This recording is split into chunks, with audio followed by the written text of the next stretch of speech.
जो व्यक्ति अपनी दिनचर्या ठीक नहीं रखता वह अपना जीवन भी ठीक नहीं रख सकता। जितनी हमें नींद जरूरी है उतना ही जरूरी व्यायाम है। जितनी जरूरी हमें प्राणवायु है उतना ही जरूरी शुद्ध भोजन भी है। लेकिन आजकल लोगों को न जाने क्या हो गया है, उनके लिए सबसे जरूरी वासना हो गई है। उन्हें शरीर का ध्यान रखने की चिंता नहीं है। उन्हें चिंता है तो बस इस बात की कि हमें कब कोई शरीर मिलेगा जिससे हम अपनी भूख मिटा सकें। ऐसे गंदे विचार, ऐसे घटिया सोच लेकर वो सोचते हैं कि हमारे जीवन में शांति नहीं है।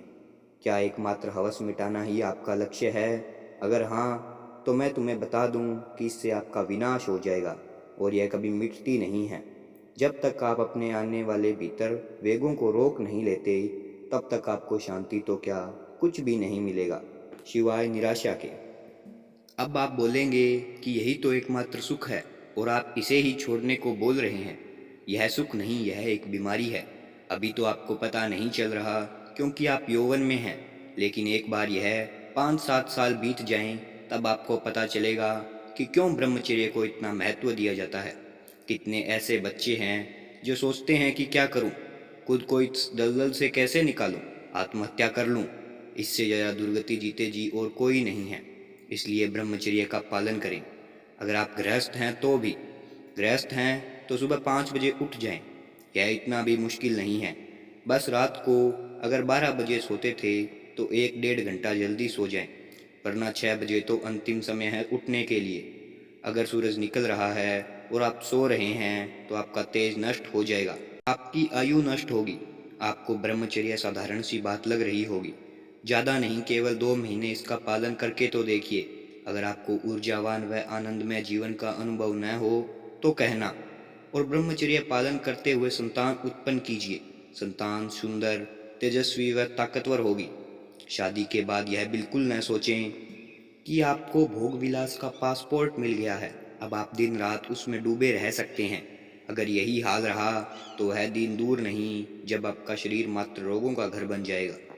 वासना के साधारण से वेग से ही आपका वीर्य निकल जाएगा। पुरुष के साथ साथ स्त्री के लिए भी ब्रह्मचर्य बहुत आवश्यक है, वरना निरंतर भोग से शरीर की ऐसी दुर्दशा हो जाती है कि चला भी नहीं जाता।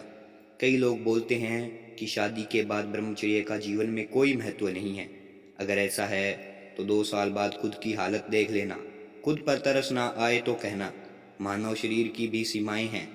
अगर लोहे को भी घिसते रहो तो एक दिन पतला हो जाएगा। यह तो फिर भी शरीर है। ब्रह्मचर्य नाश करने वालों की संतानें भी बलहीन व रोगों से घिरी होती है। जन्म हुआ नहीं कि 20 बीमारियों ने घर कर लिया। यह सब ब्रह्मचर्य नाश का ही परिणाम है। इसे मजाक न समझे। कई लोग बोलते हैं कि शादी के बाद तो यही सब करना होता है, तब काहे का ब्रह्मचर्य, यह सब बकवास है वगैरह वगैरह। लेकिन उनकी बातों पर ध्यान मत दीजिए, यह वासना आपको नष्ट कर देगी। और जो बोल हैं कि शादी के बाद ब्रह्मचारी रहना असंभव है, तो यह सबसे बड़ा झूठ है। ऐसे न जाने कितने पति पत्नी हैं जिन्होंने आजीवन ब्रह्मचारी रहने का संकल्प लिया है, वो भी साथ रहते हुए वह भक्ति मार्ग को चुना है। और भक्ति करना भी आसान काम नहीं है। कभी बैठ कर देखना 10 मिनट सब कुछ त्याग कर अपने मन को लगाना प्रभु के चरणों में, तब पता चलेगा कि भक्ति क्या होती है। ऐसा न सोचें कि ब्रह्मचर्य का बोल दिया तो आपसे आपका हक छीन लिया। इसमें मेरा कोई निजी स्वार्थ नहीं है, लेकिन आपको बलवान बनाना हमारा उद्देश्य है। अगर संयम में रहोगे तो जीवन में आनंद ही आनंद पाओगे। धन्यवाद।